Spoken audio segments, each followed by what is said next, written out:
사무엘상 1장 1절 에브라임 산지 라마다임 소빔에 에브라임 사람 엘가나라 하는 사람이 있었으니 그는 여로함의 아들이요 엘리후의 손자요 도후의 증손이요 수부의 현손이더라.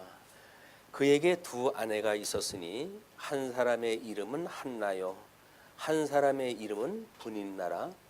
분인나에게는 자식이 있고 한나에게는 자식이 없었더라. 우리 사무엘상 1절로 30장 1장서부터 30장까지가 직임에 대한 질서를 세우시는 섭리에 대해서 우리가 살펴볼 겁니다. 먼저 1장서부터 7장까지의 내용인데요. 1장 1절로 2장 11절까지 사무엘의 출생 장면이 소개가 되어집니다. 1장 1절로 2절 엘가나의 족보와 그의 아내들이 소개가 되어졌어요. 그래서 지금 에브라임 산지에 지금 에브라임은 북쪽 이스라엘의 아마 대표적인 수도가 될 수가 이제 있을 그런 그 지역입니다. 우선은 남쪽 유다하고 북쪽 이스라엘이고 나뉘었을 때에 이스라엘 백성들이 요단강을 건너 가지고 자리를 피기 시작했던 곳이 바로 이 실로라고 하는 지역인데 이쪽에 이제 성전 성막을 그대로 설치되어져 있는 상태였어요. 그런데 거기에 이제 그 엘가나가 등장을 합니다. 그래서 두 아내를 소개하는데 다윗 같은 소위 성군이라고 하는 사람도 수많은 아내를 두고 있었고 야곱도 4명의 아내를 통해 가지고 12지파가 만들어지고 이것은 하나님의 섭리 가운데 인간의 죄악성을 고발하는 사건이기도 합니다. 그래서 생육 번성하라고 했던 하나님의 그 약속은 일부 일처제로 해가지고 소개가 되어지고 있는데 지금 사무엘상의 그 시기적으로 봤을 때는 사사기하고 맞물려져 있는 때예요. 사사기가 왕이 없으므로 각자 자기 소견 좋은 대로 이렇게 지냈던 그 때이기 때문에 지금 우리 한나를 통해 가지고 이제 사무엘이라고 하는 마지막 사사가 출현되어진다는 이야기는 아마 우리 삼손이 출현할 때와 못지않은 그런 그 상황이라고 보여집니다.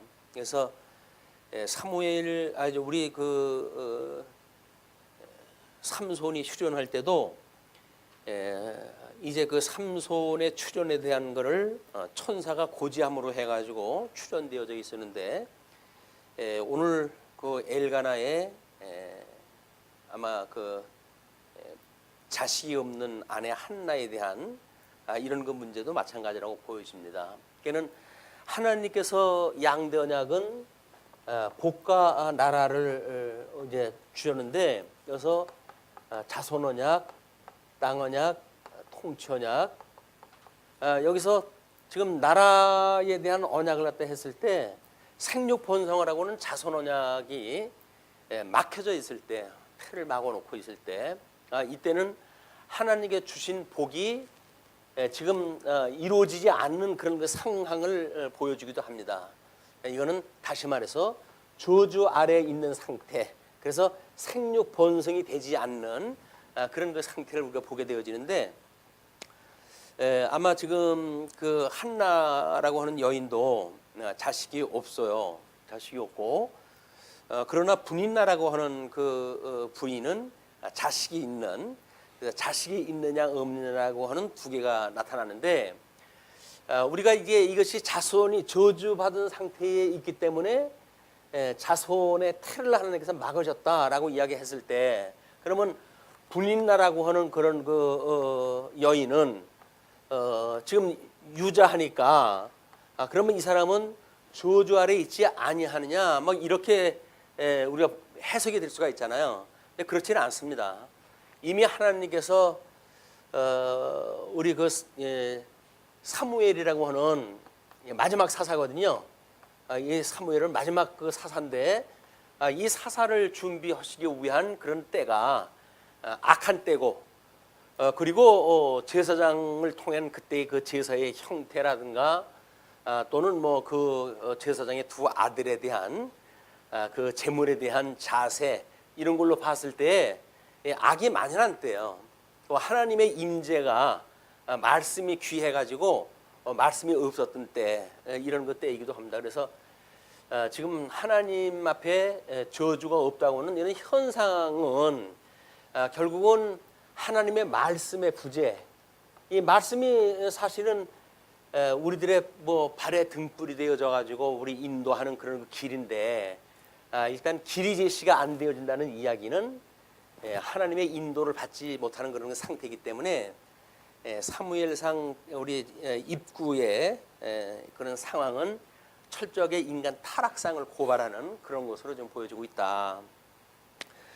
자, 그렇게 해가지고 이제 엘가나의 족보와 그의 아내들이 소개가 되어지는데 한나의 고통과 엘가나의 위로가 이제 보여져요. 그럼 이런 그 상황 속에서 부부죠. 이 부부지간에 어떻게 보게 되면 남자와 여자와의 관계를 통해 가지고 이 저주의 상황 이런 그 상황을 지금 어떻게 대처하는가?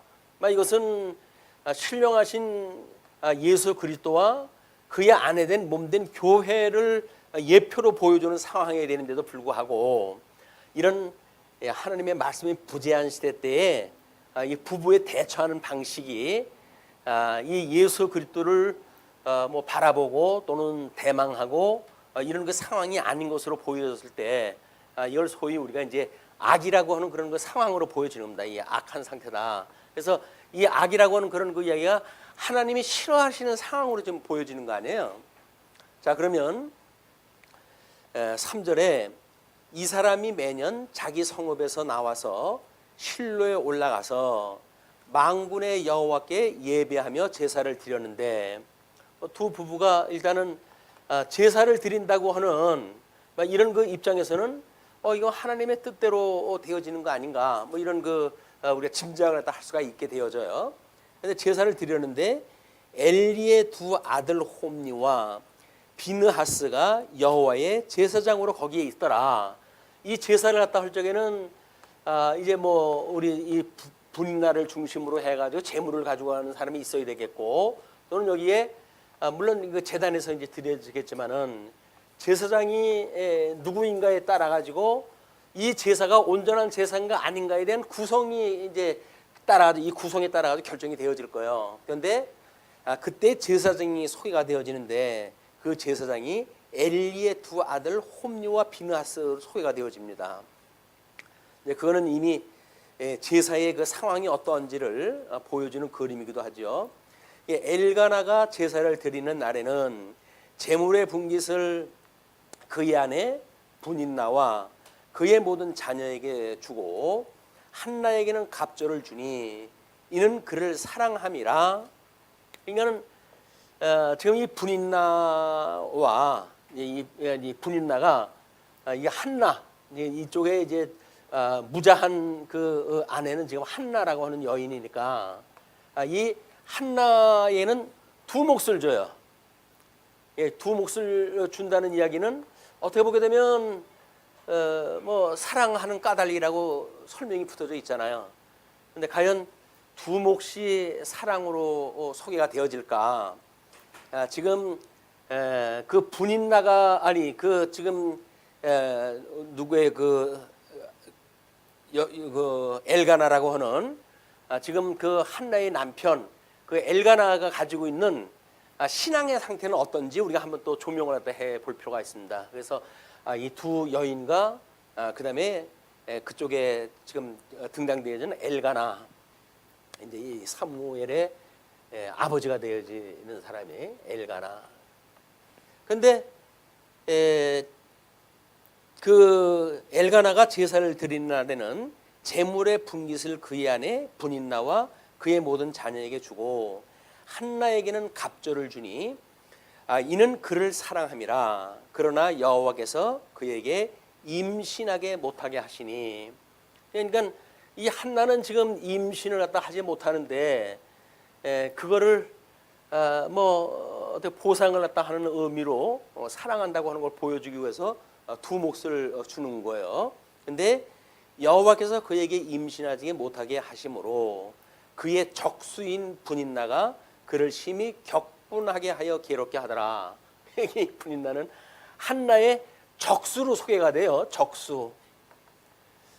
참 그런 일이 없었으면 좋으련만 하나는 유자하고 하나는 무자하고 하나는 또 남편한테 사랑을 받고 하나는 사랑을 하지 않고야 자식들이 만들어지겠어요.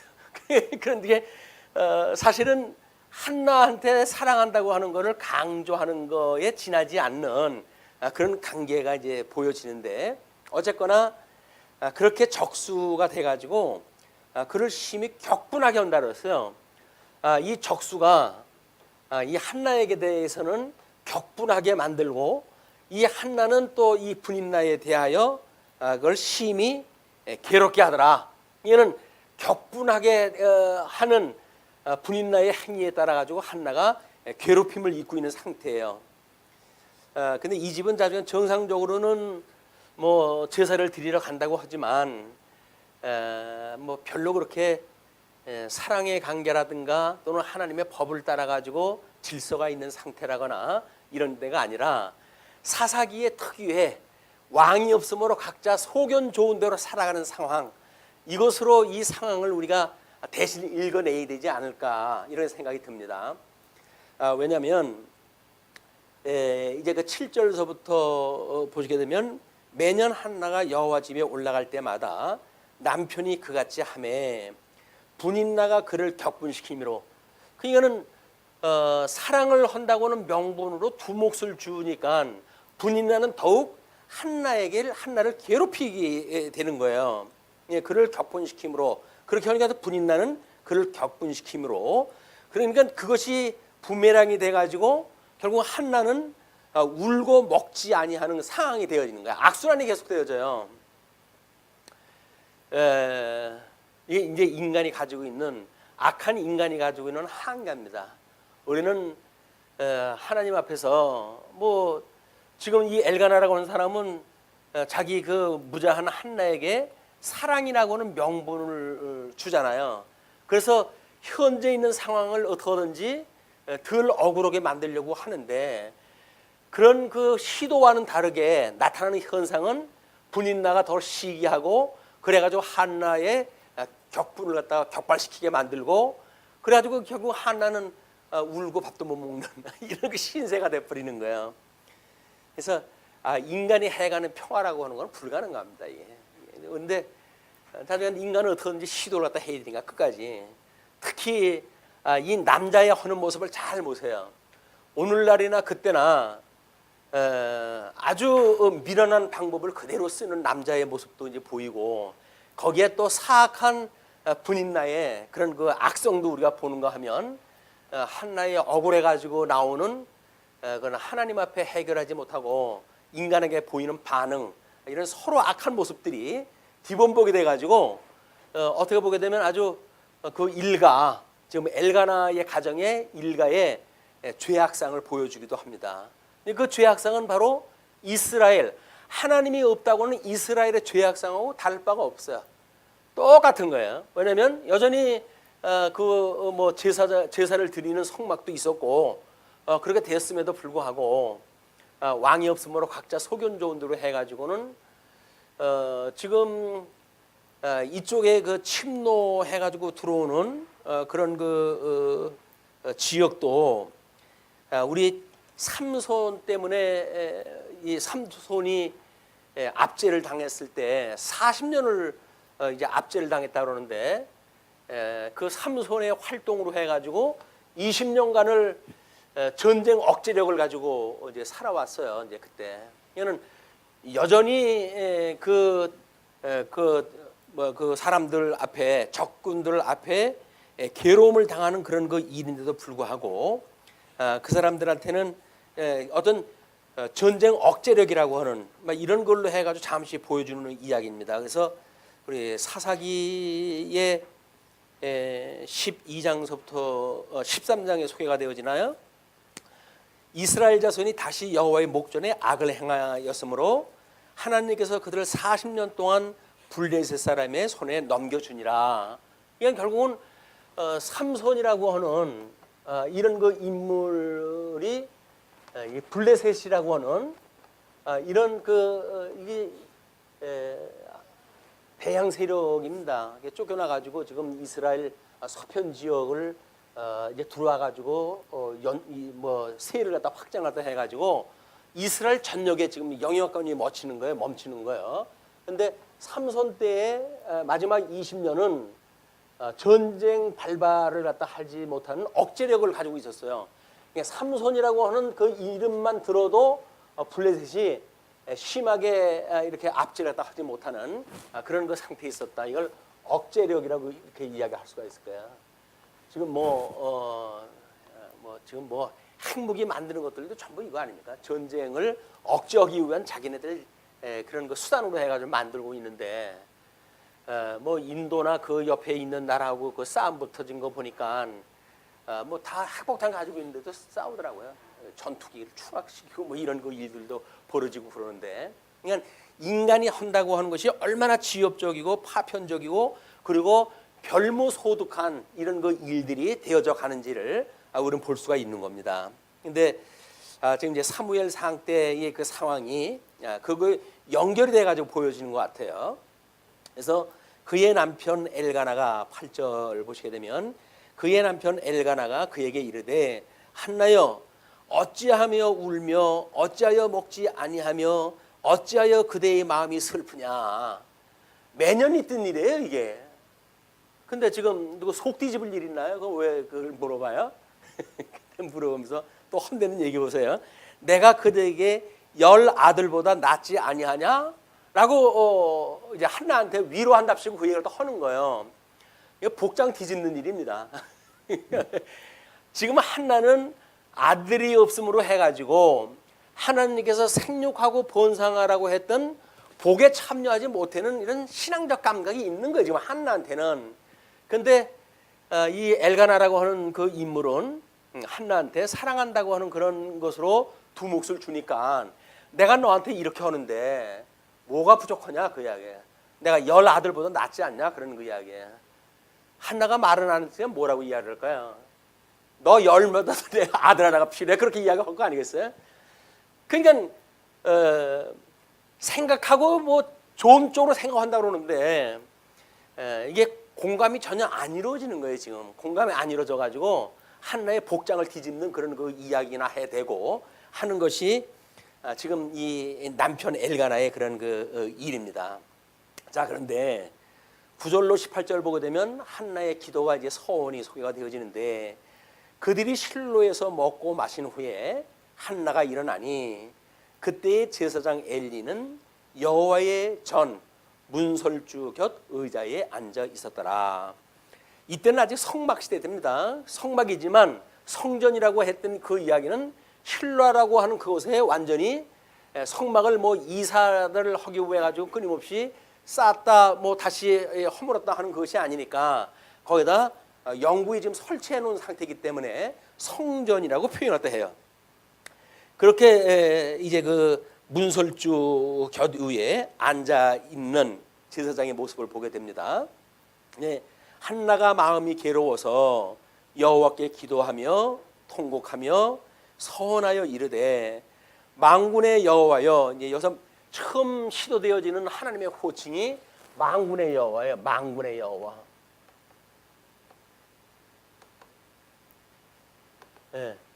하늘의 천군 천사를 하나님의 뜻대로 인도하시는 여호와 하나님. 그렇게 호칭을 갖다 부르는 거예요. 그러니까 우리는 이런 그 불의한 시대 인간이 불의해서 하나님이 그 하나님을 섬기지 않는 이런 시대에 하나님께서 이런 고통을 받는 한 여인을 통해 가지고 하나님의 뜻의 시작이 되어집니다. 그에는 인간적으로 보게 되면 분인 나는 아들이 있어가지고 그걸 유세를 떨면서 한나를 지금 공격을 갖다 해야 되잖아요. 근데 하나님이 위로하는 사람은 한나예요. 오히려 그 한나를 하나님께서 이제 위로를 갖다 하시는 그런 대표적인 인물로 이제 등용을 갖다 쓰고 나머지 인물들은 그 한나를 위해 가지고 전부 엑스트라로 하나님께서 쓰시는 것 같아요. 예, 그래 쓰는데 그렇게 하나님 앞에 만군의 여호와여 하면서 만일 주의 여종의 고통을 돌보시고 나를 기억하사 주의 여종을 잊지 아니하시고 주의 여종에게 아들을 주시면 내가 그의 평생에 그를 여호와께 드리고 삭도를 그의 머리에 대지 아니하겠나이다 라고 해가지고 하나님 앞에 서원을 갖다 해요.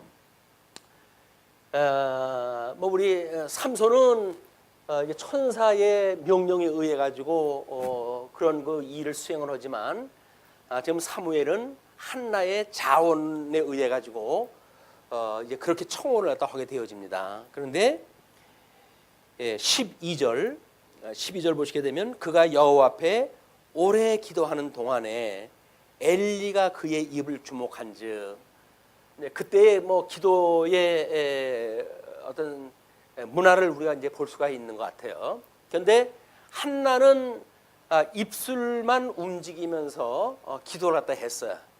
그런 괴로운 심정 가지고 주여 삼창을 불러대면서 시끄러운 기도가 아니라 그냥 입술만 움직이는 그런 그 기도를 했다.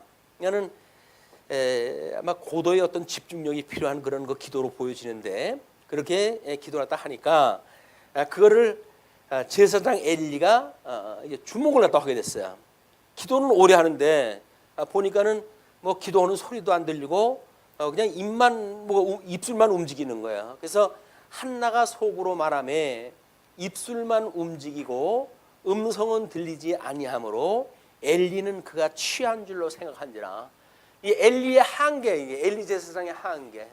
이는 지금 한나가 하나님 앞에 기도하는 일은 그 기도를 받으시는 분은 하나님이에요. 제사장은 그 기도가 아니라 술 취한 걸로 지금 보고 있는 거예요. 이게 영적으로 해가지고 감각이 얼마나 제사장이 무뎌졌으면 고통 중에 기도하는 그 한나의 기도를 그렇게 오해할 수 있는지 우리가 그것도 한번 생각을 해볼 수가 있어요.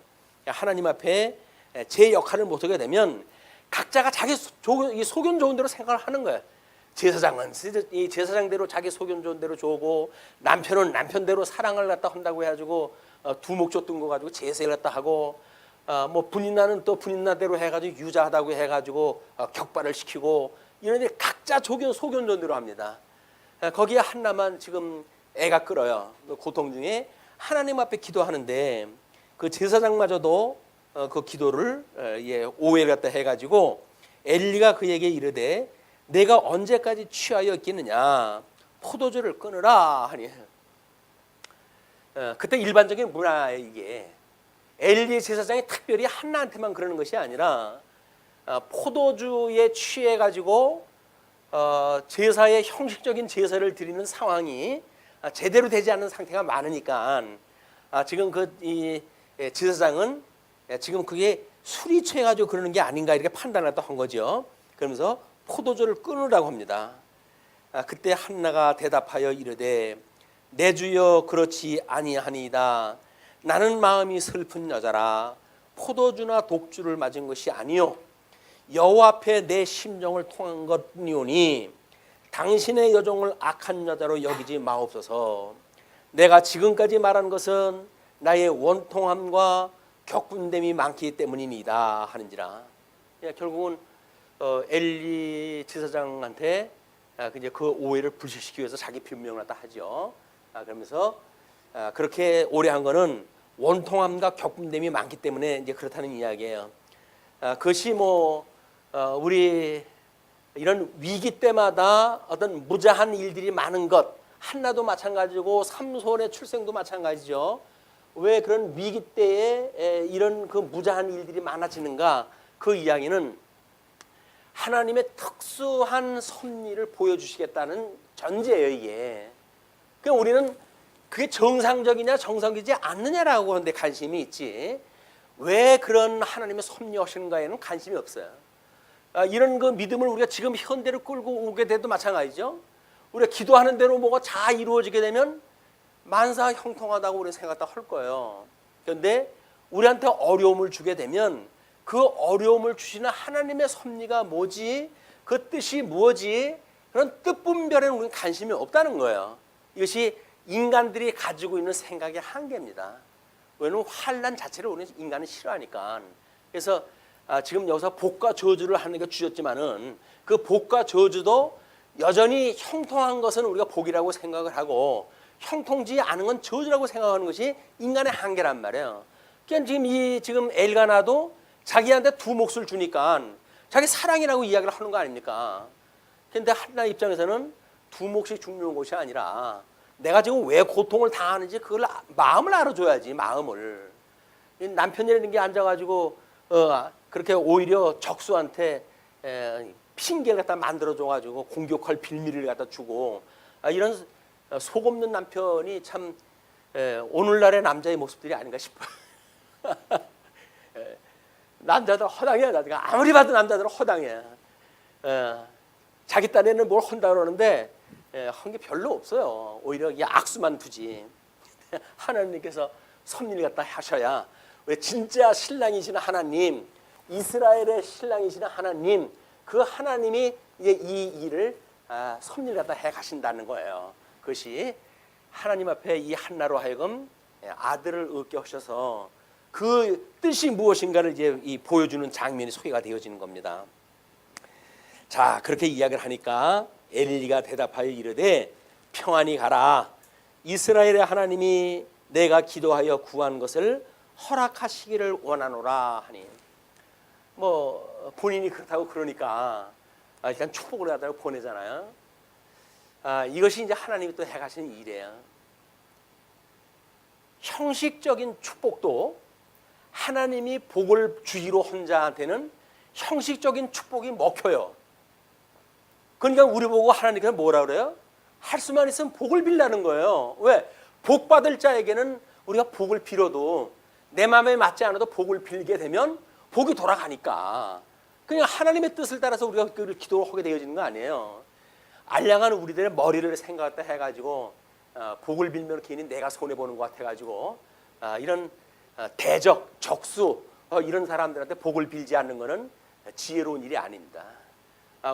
우리들을 이제 미워하는 자를 오히려 축복을 갖다 하는 지혜가 필요한 거예요. 이제 지혜. 왜? 하나님의 뜻이면 복이면 복 줄 자면 복을 갖다 주실 거고, 만약에 나의 원수인데 하나님께 복을 비르는데 내 그런 그 하나님의 복을 받을 자가 아니다. 그러면 그 저주를 누가 내린다고요? 하나님이 그 머리에다 숯불을 갖다 핀다는 거 아닙니까? 그러니까 우리는 뭘 하라는 거예요? 그냥 하나님을 이렇게 믿고 따라가는 사람들한테는 무조건 하고 축복하라는 거예요. 사랑하는 자든지 미워하는 자 무조건 축복을 하라는 거예요. 형식적으로 그렇게 한다고 할지라도 복을 받을 자에게는 하나님께 복을 주시고, 만약에 저주를 받을 자 안 되면 내가 원수 갚아줄게. 그 머리에다 숯불 핀다는 거예요. 그는 하나님의 택한 백성들한테 나쁜 방법을 쓰게 하지는 않습니다. 할 수만 있으면 선행으로 해가지고 이거 덕을 갖다 통해가지고 일을 다 해가시게 하셔요. 우리는 우리들 생각을 해가지고 요거는 아니야, 내가 직접 원수를 갚을 거야 라고 해가지고 속이 시원할 것 같지만 그렇지가 않은 거예요. 이게 하나님의 섭리를 깨닫게 되어지게 되면 우리 대적자들 직접 공격하려고 하는 게 얼마나 미련한 건지 몰라요. 근데 항차 부부지간에 직접 공격을 갖다 해가지고 그게 살림에 도움이 될까요? 안 되는 거예요. 우리가 할 수만 있으면 복을 비는 이런 것이 바로 지혜자다. 우리는 대적을 위해서도 복을 빌라는 이유가 이런 원리예요. 지금 이 제사장 엘리 제사장은 지금 그 두 아들의 행동이라든지 지금 하나님의 말씀이 끊겨져 있는 상태로 봐가지고는 그냥 형식적인 제사만 남아져 있을 뿐이에요. 왜? 재물 갖다 주는 걸로 해가지고 자기들 먹고 살아야 되니까 그 일이 있게 되어지는 거니까.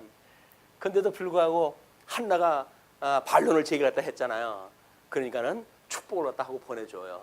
근데 그 축복이 하나님께 준비했던 축복이라는 거예요.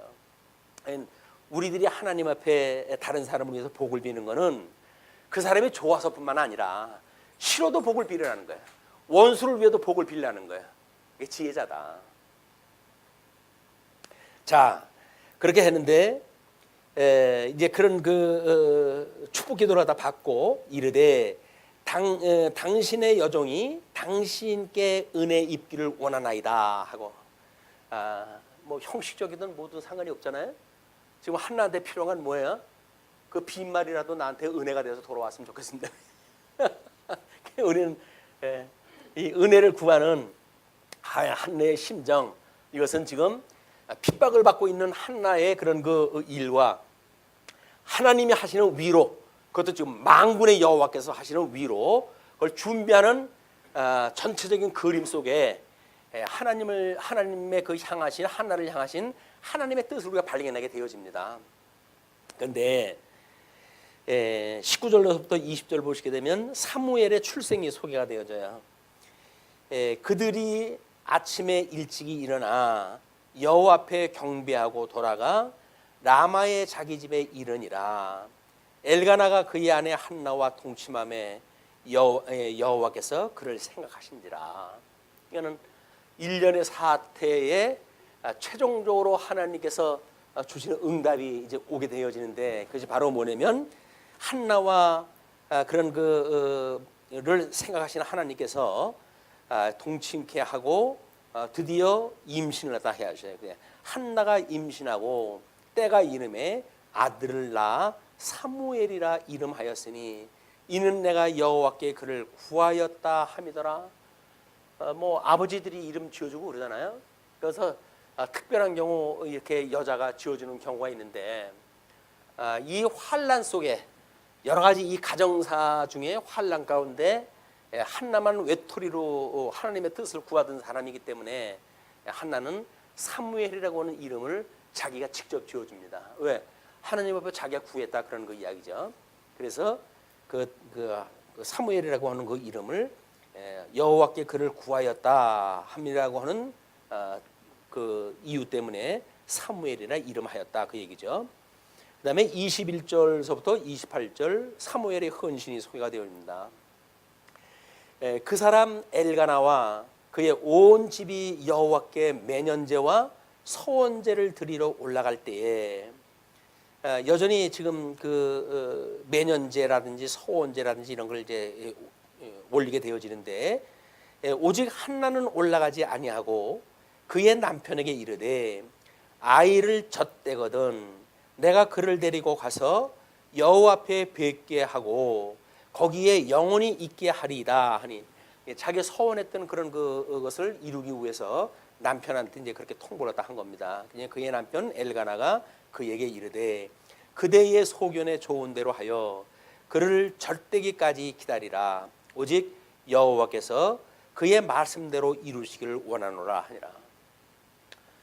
모르겠어요. 뭐 일련의 그 사태 속에서 지금 엘가나가 이렇게 이루어진 것을 보고 마음이 하나님께서 이 일을 지금 주관하고 계시구나라고는 생각이 들어가지고 지금 그 자기 부인한테 한나한테 여호와의 그런 말씀대로 이루시기를 원한다라고는 축복을 얻다가 하는지, 아니면 그냥 그동안 쭉 그 인사치레로 해야지 그 얘기도 하는지 모르겠지만, 일단 상황은 뭐가 변화가 됐어요. 하나님의 뜻이 이루어진다고 하는 게 가시적으로 드러났기 때문에 그때에 그 남편 엘가나도 어떤 변화가 있었으면 좋겠는데, 그것 때문에 그런 어떤 변화에 의해서 만들어진 축복이었으면 좋겠습니다. 근데 이에 그 여자가 그의 아들을 양육하며 그가 젖되기까지 기다리다가, 그래서 이런 위기 때에 어떤 그 무자함을 통해 가지고 하나님 섭리하시는 것을 요한계시록에서는 여자가 해산을 했다 할 때 그런 그 고통을 이야기를 하잖아요. 그러니까 이스라엘이라고 하는 이런 이 국가예요. 이스라엘 국가인데 우리 하나님을 남편이라고 했을 때 우리 하나님께서는 이스라엘을 당신의 아내로 부르잖아요. 또는 자기 처녀로 이름을 부른다든지. 그래서 예수님만 머리고 또는 그 교회만 그의 지체인 교회가 아니라 하나님도 당신과 당신의 그 이스라엘 백성들을 남편과 아내의 관계로 그려서 그림을 보여주고 있다. 그럴 때에 이 여자가 아기를 못 낳는다는 이야기는 하나님이신 이 남편께서 아내로 하여금 생육번성에 하는 일을 지금 못하게 한 거 아니에요, 이게. 이것이 환난이라는 게 고통. 우리 하나님의 뜻이 이루어지는 것이 우리는 이제 은혜와 평강을 이제 늘 구하지 않습니까? 이제 우리가 은혜와 평강을 구한다는 것이 결국 신약교회 성도들이 구하는 그런 큰 주제예요. 물론 그의 의와 나라를 구하는 걸로 해서 나타나는 심리적인 현상입니다. 이게 은혜와 평강을 구하는데 왜 이 은혜와 평강이라고는 열매가 맺지를 갖다 못하는가? 그 이야기가 결국 하나님의 은혜가 멈췄기 때문에 그런 거 아니에요. 또 우리 평강도 이게 멈췄기 때문에 그런 거 아니에요. 그냥 이런 것이 멈췄다고 하는 그 이야기는 하나님께 이걸 구해야 되는 거지 상황을 우리가 교통정리한다고 되어지는 게 아닙니다. 늘 뭐 말씀을 드리지만 우리들의 이 경우의 수라고 하는 그 이야기는 한계가 있어요. 이게. 그래서 뭐 우리 그 바둑하고 그 뭐 AI로 해가지고 바둑전 거 했던 그런 경우도 마찬가지죠. 인간이 가지고 있는 수라고 하는 한계가 있습니다. 그러니까는 아니 인터넷이라고는 신무기가 인간의 이게 뭐 그 입신이 뭐니 해가지고 신의 경지에 들어갔다고 하는 사람들이 이겨내지를 못하잖아요. 기계 덩어리를. 이것이 전부 경우라고 하는 이것 때문에 이야기를 하는 거거든요. 안 되는 거예요. 안 되는 거예요. 앞으로 뭐 이제 이런 뭐 5G 시대가 와가지고 뭐 실시간대로 이게 중계가 될 정도랍니다. 현상에 대한 모든 문제들이 그렇게 되어진다고 한다면 우리는 아마 뭐 가지고 있는 뭐 IQ 200짜리가 술을 갖다 쓴다고 한들 당할 수가 없어요. 이 기계 덩어리를. 그런 시대가 도래를 갖다 했을 때 과연 인터넷을 붙들고 우리가 하나님 앞에 은혜를 구할 것인가 아니면 하나님을 보고 은혜를 구할 것인가 너무 이제는 이 급묘하게 벌어지는 거예요. 우리 하나님 더욱 과학이 발달하면 발달할수록 우리는 하나님을 바라봐야 되는 시대가 온다.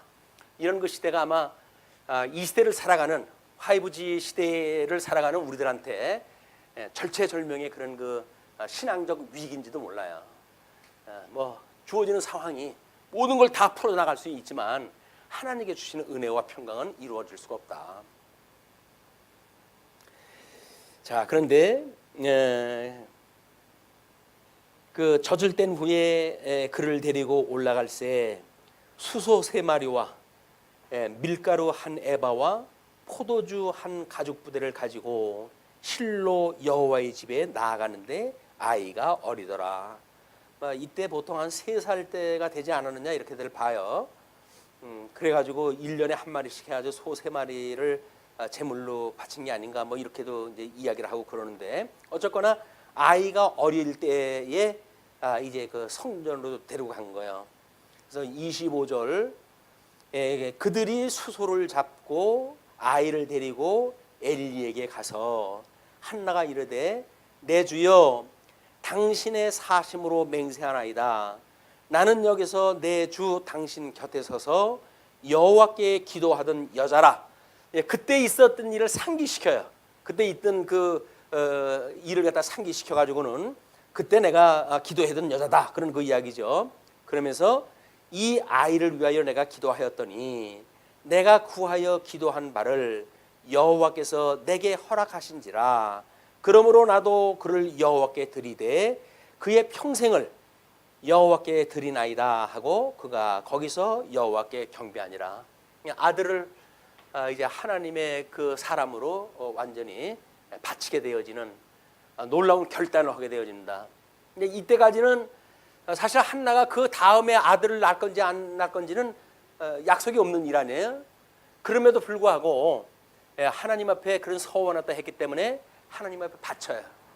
그런데 하나님께서 그 한나에게 아들을 주실까요? 안 주실까요? 오남매가 있는 걸로 보아가지고는 부족함이 없도록 하나님께서 주시는 그런 그 모습을 보게 됩니다.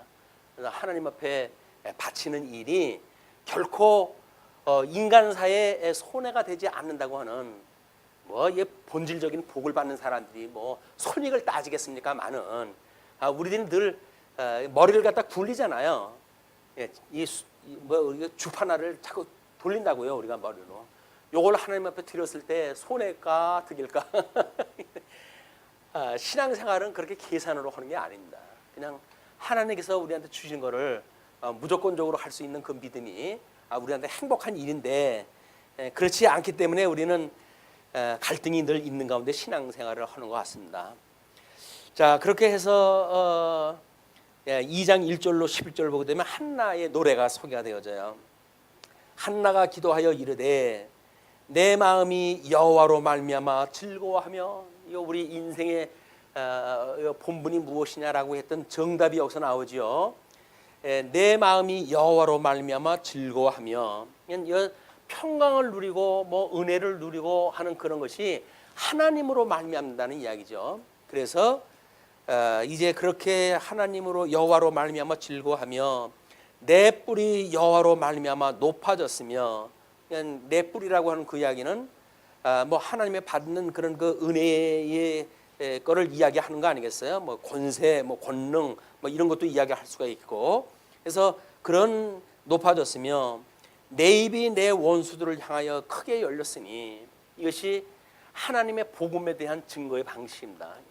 하나님 복음을 갖다 증거하는 증인의 역할, 그 이야기는 하나님께서 우리를 1만 달란트 탕감 한 자로의 부름이 있었다는 거지요. 그런 은혜를 깨달았을 때 비로소 우리는 복음을 전파할 수가 있는 거예요. 뭐 복음을, 내가 은혜를 갖다 못 누렸는데 무슨 복음을 전파를 합니까? 그러니까 아무리 주한테 뭐 열심히 충성을 다한다고 하면서 우리가 이런 신앙적 체험이 없게 되어지면 다른 사람을 축복하기보다는 저주를 갖다 하기에 앞서는 거예요. 왜? 괜히 복을 주면 내 거 주는 것 같아가지고 아깝잖아요.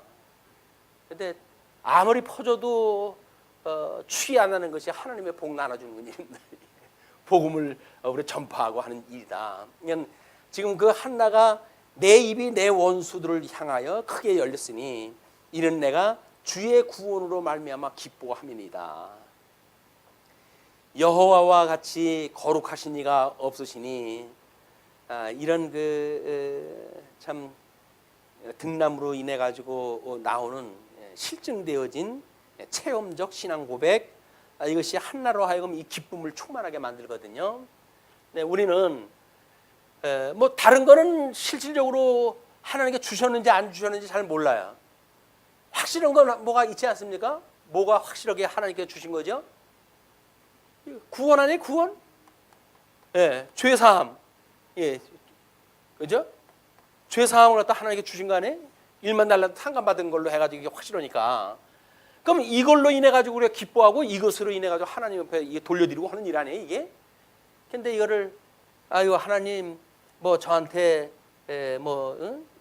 재정적인 뭐 이렇게 형편을 갖다 주시게 되면 제가 이 일을 할게요. 이렇게 하는 일들은 별로 그렇게 하나님 앞에 실증되어진 일이 아니에요. 확실하게 우리가 구원받았다고 하는 그 이야기는 우리 체험이에요. 그럼 체험을 인해 가지고 하나님 앞에 감사한다는 이야기는 내가 구원받았다고는 확신이에요. 신앙 고백으로 우리 주님 앞에 구원받았다고 하는 확신이 뭘로 나온다고요? 이거 구원받았다고 하는 고백으로 나오는 거라니까요. 근데 이게 만약에 확신이 없으면 우리는 구원의 노래를 못 불러요. 그냥 뭐 시덥잖은 거 가지고 뭐 돈이나 좀 주십시오. 뭐 이게 형편 봐가지고 입장 바꿔놓고 뭐 생각해 봅시오. 이렇게 쓸데없는 기도 같다 하는데 그게 아니다. 죽었던 우리를 살리셨다고 하는 일이 다 아닙니까? 뭐가 더 필요해요? 죽었던 나를 살려주는데 뭐가 더 필요해요? 근데 아직도 죽었다가 살아났다고 하는 그 기쁨이 뭔지를 모르는 거예요. 그러니까 그 구원에 우리가 은혜를 입었는데도 불구하고 자꾸 보따리 내놓으라고 주님 앞에 그러는 겁니다. 뭘 먹을까 마실까 너희들 염려하지 마라 라고 하는 그 이야기는 너희들 죽었던 너희를 갖다 내가 살리는 거야 라고 하는 하나님의 구원의 본질을 우리한테 알려주는 건데, 우리는 뭐 먹을까 마실까 구우지 말라는데 이걸 구해야 돼 말아야 돼 라고 해가지고 이야기를 하니까 우리가 뭘 지금 얻고 살아가는지를 모르는 거예요. 하나님 앞에 어떠한 은혜를 받고 살아가는지를 모르는 거예요. 그러니까 세상에 쓸데없는 거 가지고 인생을 허비를 할지요. 우리가 그거 가지고 우리 뭐 모든 그 일들이 마찬가지입니다. 모든 경우에 대한 우리들의 이 손실은 구원의 확신이 없기 때문에 나타나는 일이에요. 내가 죽었든 내가 살아나는데 다른 사람에 대한 건 뭐 걱정해요 그게. 1만 달란트 탕감 받은 사람이 100데나리온 빚진 자를 갖다가 감옥에다 집어넣는다고요? 말이 안 되는 거예요 그게. 그냥 구원의 확신이 있으니까 그 일이 되어져 가죠. 구원의 확신이 있다고 한다면 100데나리온 빚진 자가 나한테 뭐라고 그런다? 그게 뭐 걱정해요? 아유 당신 마음대로 오셔. 나는 1만 달란트 탕감을 받았는데 뭐 100데나리온이 대수요? 당신 마음대로라고 그렇게 할 거예요. 근데 이게 확신이 없으니까 내가 또 언제 뭐 이거 난을 당할지 어떻게 알아? 100데나리온도 해가지고 저축을 갖다 해놔야지 이런 생각이 드는 거예요. 용서함을 받은 사람은 그럴 필요가 없습니다. 이게 영원무궁토록 주시는 사죄의 은혜인데 뭘 남겨놔가지고 뭘 어떻게 하겠다고요. 그런 사람들한테 싸우지 마세요. 뭐 그렇게 우리 예수 믿는 거는 다른 사람한테 축복하는 겁니다. 그런 산발적인 방법을 교육한다고 하는 건 아무런 의미가 없어요. 본질적인 걸 모르고 있는데, 구원의 감격의 문제를 모르고 있는데 그런 사람들한테 뭘 이야기를 합니까? 우리는 오직 구원의 감격이에요. 1만 달란트 탕감 받은 거예요. 이거 가지고 우리가 신앙생활도 하고 뭐 이런 뭐 애매한 고난 생활도 하는 거지. 이해 없다고 한다면 세상에 뭐가 아쉬운 게 있다고 해도 다른 사람한테 그 싫은 소리 들어가면서 우리가 사회화도 합니까?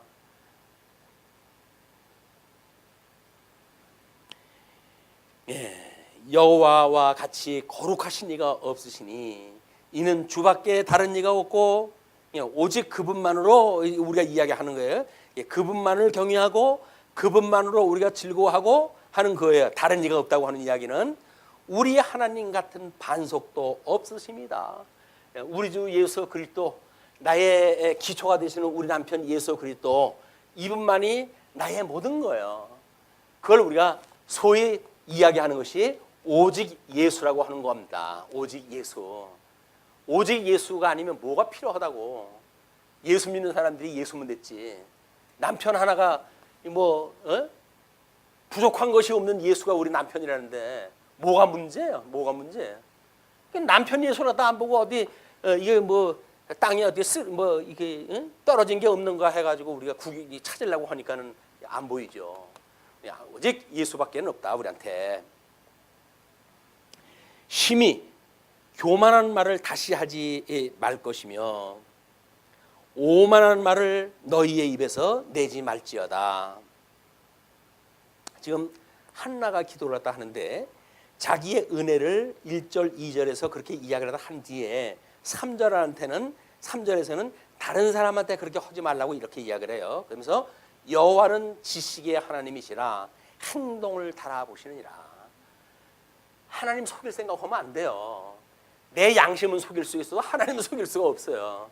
하나님 앞에 맨날 우리가 우리에게 죄진 자를 사해 준 것처럼 우리들을 사해 주십시오. 입에 달고 살아야 돼요. 우리가 달고 살아야 돼요. 우리들을 사해 주시고 시험에 들게 하지 마시고 오직 악에서 구해 주세요 라고 하는 기도를 달고 살아야 된다. 지식의 하나님이시라 행동을 달아 보시느니라. 용사의 활은 꺾이고 넘어진 자는 힘으로 띠를 띠도다. 그래서 오히려 하나님이 없이 힘을 갖다 자랑하는 용사는 그 활이 꺾이고 아무것도 능이 없어서 넘어진 자는 오히려 힘으로 띠를 띈대요. 이것이 예수 그리스도의 비하의 신분과 승기의 신분을 찬양하다 하는 거지요. 어린 양 되시는 예수 그리스도를 믿는 우리들의 이 담력이 무엇인지 이걸 보여주는 일이기도 합니다. 그러면서 풍족하던 자들은 양식을 위하여 품을 팔고 줄이던 자들은 다시 줄이지 아니하도다. 이게 죽었던 자가 살아났던 대반전의 역사입니다. 세상의 모든 권세를 무너뜨리고 세상의 없수임을 당하던 하나님의 백성들을 구원하신 하나님의 상황이에요. 그러니까 전에 임신하지 못하던 자는 7을 낳았고 많은 자녀를 둔 자는 쇠약하도다. 현재 있는 상황을 가지고 제세하는 것이 얼마나 웃기는 일입니까? 하나님이 미리 준비하신 것이 모든 걸 만사를 구비하시는 하나님인데 지금 있는 상황을 가지고 코가 빠진다고요? 그럼 하나님을 믿지 않는 거지요. 또 그걸 가지고 저 미련한 분인나처럼 한나를 갖다가 격발시키고 그런다고요? 미련한 거지요. 지금 가지고 있다는 건 뭐예요? 나누고 베풀 일이에요. 하나님께 주신 거니까. 근데 그렇게 하지를 못하고 그걸 가지고 다른 사람을 애매하게 고통을 주고 하는 일은 뭐라고요? 그걸 하나님께 주신 걸 가지고 불의한 재물로 쓰는 거예요. 그게 불의한 재물로. 우리 주 예수 그리스도로 말미암아 은혜를 입었다고 한다면 현재 우리에게 주어진 모든 조건들은 그냥 값없이 나누어 주어야 될 일들이에요. 그걸 우리가 섬기는 일로 또는 뭐 연보하는 일로 또는 가르치는 일로 이것이 낮아지는 성도들의 삶으로 드러난다. 우리 예수님이 그거 하신 거예요. 하나님께로부터 낮아지셔가지고 모든 하나님의 그 예정되어진 백성들을 구원해내시는 거 아닙니까? 그 역사의 증인의 삶이 뭐예요? 결국은 연죽보 또는 뭐 우리의 봉적치 또는 사즉생 이런 거 원리로 해가지고 섬기는 일로 우리한테 와닿는 일이다. 네. 여호와는 죽이기도 하시고 살리기도 하시며 스월에 내리게도 하시고 거기에서 올리기도 하시는도다. 만사가 이게 하나님께 다 하시는 일이라는 얘기죠. 심지어 생사도 또는 뭐 스월에 내리고 거기서 건져내는 일도 뭐 우리 죽었던 자를 우리가 살렸다는 이야기는 스월에서 우리를 끌어올리신 거 아니에요? 그러니까 만사를 구비하시는 우리 하나님께서 우리를 사랑하신다는 것, 이것만 확증이 되어지게 되면 세상에 부족한 것이 없는 거예요. 부족한 것이 없다. 어떠한 것도 하나님의 사랑으로부터 우리를 끊을 것이 없다고 그러는데 우리가 이 확증되어진 사랑 앞에 뭐가 고민입니까? 성도의 모든 고민은 뭐라고요? 살인의 이 사랑에 대한 불신이에요. 하나님이 나를 사랑하는지 확인이 안 됐어. 주님이 나를 사랑하는지 모르겠어. 사랑한다고 하면서 나를 이렇게 해가시겠어? 라고 하는 일인 거예요. 하나님이 나를 사랑한다고 하는 것이 확인되어지게 되면, 확증되어지게 되면 설사 오늘 우리가 이 생을 마감한다 할지라도 영원한 생명을 누리는데 뭐가 문제가 되겠어요. 이런 우리 믿음의 확신, 이것이 우리들한테 이런 사랑의 수고를 아끼지 아니하는 열매로 드러났으면 좋겠다. 하나님의 말씀 들을 때마다 용기가 나죠. 삶에 빠지게 되면 말씀이 생각이 안 나는 거예요. 그리고 눈에 이런 경우의 수만 보이니까 이럴까 저럴까 차라리 돌아갈까 우리가 그러는 거예요. 맨날 삼갈래 길 해가지고 헤매는 거예요. 이리 갈까 저리 갈까 차라리 돌아갈까. 우리 하나님이 안 보이니까 어느 쪽으로 할까 하다못해 침을 뱉어가지고 방향을 갖다 정하잖아요. 얼마나 점을 치면 그래요. 경우의 수를 갖다 놓고. 이것이 한심한 인생들이 하는 방법이다. 뭐 코올리개들이 하는 방법이죠. 손바닥에 침 뱉고 방향 찾는 것이. 그런데 나이 먹은 어른들은 그렇게 안 한다고요? 똑같아요. 뭐 사람들 찾아다니면서 우리 자문 받고 이럴까요 저럴까요 라고 하는 그런 거 이야기 마찬가지예요. 얼마나 하나님이 믿어지지 않으면 혹시 우리가 확실한 수를 갖다가 알 수 있는 거 아니야? 그 방법을 쓰게 되면 해결될 거 아니겠어? 라고 이야기를 하는데 그렇지가 않습니다. 만사 하나님께서 행하신 줄을 믿게 되어지게 되면 그냥 묵묵히 우리는 기도할 뿐이에요. 기도를 하시게 되면 사방에 우겨썸을 당했다고 하더라도 하나님하고 통하는 위는 막은 것이 없잖아요.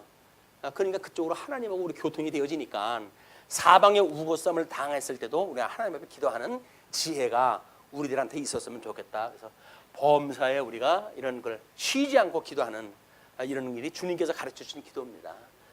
우리의 죄를 사하시고 시험에 들게 하지 마시고 그리고 이 악으로부터 우리를 구원을 갖다 해주세요. 왜? 우리 주님 앞에 구원받았던 이 은혜가 너무나 이게 좋거든요. 그러니까 아직도 남아져 있는 육신의 소욕, 이걸로 육체의 소욕을 채우는 미련한 일을 하지 말게 하시고 이 악으로부터 우리를 구원을 갖다 해주세요. 이게 만약에 구원이 우리들한테 좋은 거라고 한다면 맨날 구하지 않겠어요?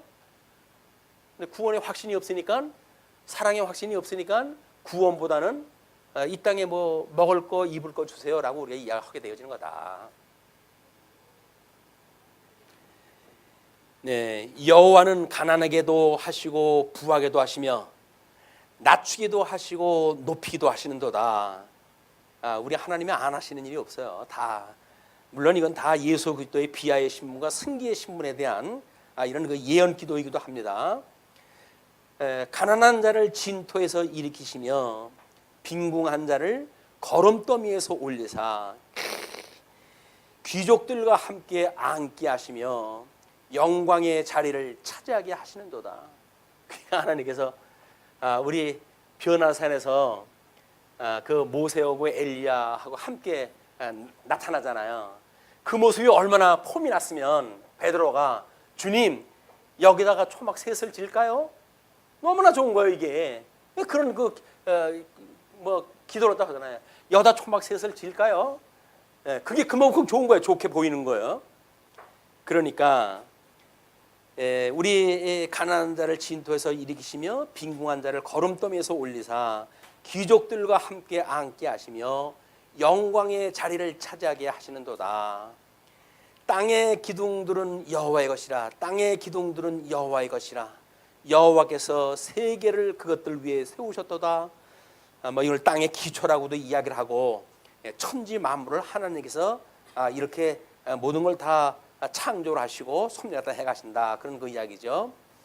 그가 그의 거룩한 자들의 발을 지키실 것이요 악인들은 흑암 중에서 잠잠하게 하시리니 힘으로는 이길 사람이 없음이로다. 거룩한 자들의 발을 지키신다요. 우리의 그런 그 발의 등불이 돼가지고 악인들은 흑암 중에서 잠잠하게 하시리니 힘으로는 이길 사람이 없음이로다. 어둠의 사람들은 우리가 겁먹을 거 없어요. 여호와를 대적하는 자는 산산이 깨어질 것이라. 우리가 하나님의 뜻을 만약에 구한다고 한다면, 하나님의 뜻을 구하는 우리를 갖다 누가 대적을 한다고 한다면 그 사람은 하나님을 대적하는 거예요. 근데 그걸 우리가 왜 그걸 겁을 내요? 하나님을 대적하는 자라고 한다는 그 일이라고 하면 하나님께서 그냥 놔두지 않을 거 아니에요. 그러니까는 산산이 깨어질 것이라. 하늘에서 우레로 그들을 치시리로다. 여호와께서 땅 끝까지 심판을 내리시고 자기 왕에게 힘을 주시며 자기의 기름 부음을 받은 자의 뿔을 높이시리로다. 결국은 메시아를 하늘에 들어가지고 우리 모든 죄를 대신 지게 하시고 이 일을 우리한테 주신다. 이 한없는 은혜를, 그것이 하나님의 일이에요. 내가 보낸 자 예수 그들을 믿는 것, 이것이 나의 일을 하는 거야. 하나님의 우리를 일을 한다면 그런 그 하나님의 일인 줄 알고 묵묵히 그를 수행하면서 우리가 항상 기뻐할 수 있었으면 좋겠습니다. 엘가나는 라마의 자기 집으로 돌아가고 그 아이는 제사장 엘리 앞에서 여호와를 섬기니라. 자, 이제 사무엘 시대가 열렸어요. 그래서 이제 앞으로 그 어린 사무엘이 어떻게 주님이 이렇다 해가지고 이 하나님의 그 열조에게 언약했던 하나님의 나라를 어떻게 조직하고 어떻게 그 일을 수행하는지 우리는 그걸 통해 가지고 우리 예수 그때 직임을 확인할 뿐만 아니라 주님의 몸된 교회에 성령의 은사로 받았던 성도들의 그런 그 은사, 그걸 우리가 잘 생각하면서 하나님 앞에 죽도록 충성하는 이런 거 우리들의 삶이 되어졌으면 좋겠습니다. 기도하시죠.